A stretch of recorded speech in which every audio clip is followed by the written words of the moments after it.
காலை வணக்கம். இது மிக அருமையான வழக்கு. என்னன்னு கேட்டிங்கன்னா, அரசாங்கத்தினுடைய செயல்பாடுகளில் கவனக்குறைவுகள் இருந்தாலும் ஏற்படுகின்ற உயிரிழப்புகளுக்கு அதில் மற்ற உடல் இழப்புகளுக்கு நஷ்டஈடு கேட்பது ஃபேட்டல் ஆக்சிடென்ட் ஆக்ட்னு ஒரு சட்டம் இருக்குது.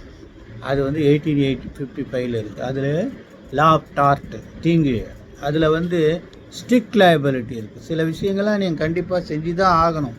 சில விஷயங்கள் நீங்கள் நடைமுறைப்படுத்தும் போது அதனுடைய விளைவாக ஏதாவது தவறு நடந்தால் நீங்கள் நஷ்டஈடு கொடுக்கணுன்ட்டு. இப்போ இந்த வழக்கு மிக அருமையான வழக்கு. இது உங்களுக்கு பல்வேறு வகையில் உதவக்கூடிய வழக்கு. உங்கள் பாதிக்கப்பட்டவர்கள் உங்களை அணுகும்போது இது மத்திய அரசினுடைய தவறுகளால் ஏற்பட்ட வழக்கு. ஆனால் இதையே நீங்கள் இந்த ஸ்கேலாக பயன்படுத்தி மாநில அரசாங்கங்களுடைய அதிகாரிகள் செய்கின்ற தவறுகளுக்கும் இந்த வழக்கு போடலாம். இது பாருங்கள், AR 2024 Jammu and Kashmir 141, AR 2024 Jammu and Kashmir 141, Yar Mohammed Kataria versus Union of India, Yar Mohammed Kataria versus Union of India. இந்த கேஸில் 2 குழந்தைங்க, 14 வயசு 15 வயசு குழந்தைங்க காட்டில்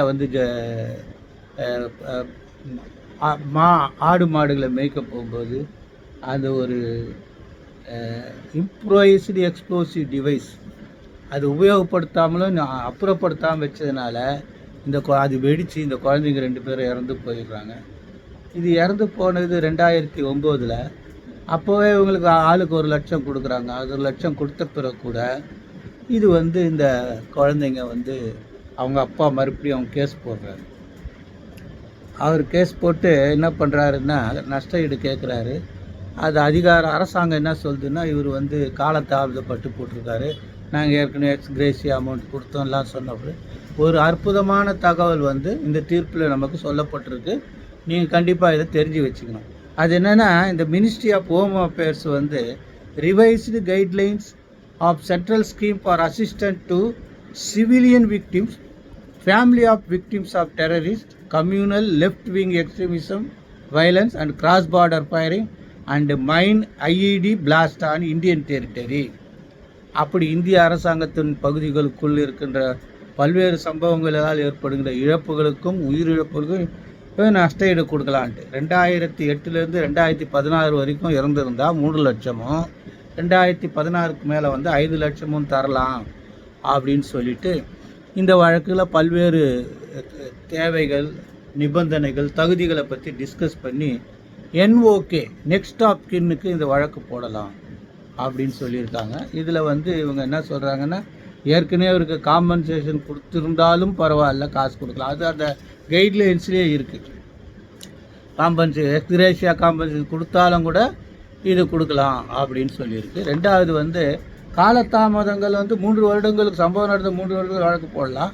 ஆனால் அந்த காலதாமதத்தை மன்னிப்பதற்கு உரிய வசதிகள் செய்யப்பட்டிருக்குன்னு சொல்லியிருக்கு. இதையெல்லாம் கருத்தில் கொண்டு இந்த ஜம்மு அண்ட் காஷ்மீர் நீதிமன்றம் யார் Mohammed Kataria union of India Jammu Kashmir 141 வழக்கில் தீர்ப்பு கொடுத்துருக்காங்க. இந்த தீர்ப்பு நகலை எடுத்து வச்சுக்கிட்டு நீங்கள் செய்ய வேண்டிய விஷயம் என்னென்னா, இந்த வழக்கை மேற்கோள் காட்டி மாநில அரசுகள் மின்சாரம் தாக்கி இறக்குறது, மின்னல் தாக்கி இறக்குது, மழையில் தாக்கி இறக்குறது என்ன, அப்புறம் மேனுவல் அந்த கழிவு சாக்கடைகளை விழுந்து இறந்து போகிறவங்க, இவங்களுக்கு எல்லாருக்குமே நீங்கள் மரம் விழுந்து இறந்து போகிறவங்களுக்கெல்லாம் வழக்குகள் போடலாம். ஃபேட்டல் ஆக்சிடென்ட்டு போடலாம். தவறு அரசாங்கத்தின் மீது சுமத்த வேண்டும். அரசாங்க அதிகாரிகளுக்கு தனிப்பட்ட நபர் மேலே சுமத்துனீங்கன்னா நீங்கள் அங்கே சிவில் கேஸ் தான் போடணும். இதில் என்னென்னா, ஃபேட்டல் ஆக்சிடென்ட் கேஸ் போட்டுட்டு அவங்க கொடுக்குற காம்பன்சேஷன் வாங்கிக்கிட்டு கூட தனியாக வழக்கம் போடலாம் அப்படின்னு சொல்லப்பட்டிருக்கு. ஃபாலோ பண்ணிக்கோங்க. காலை வணக்கம். நன்றி.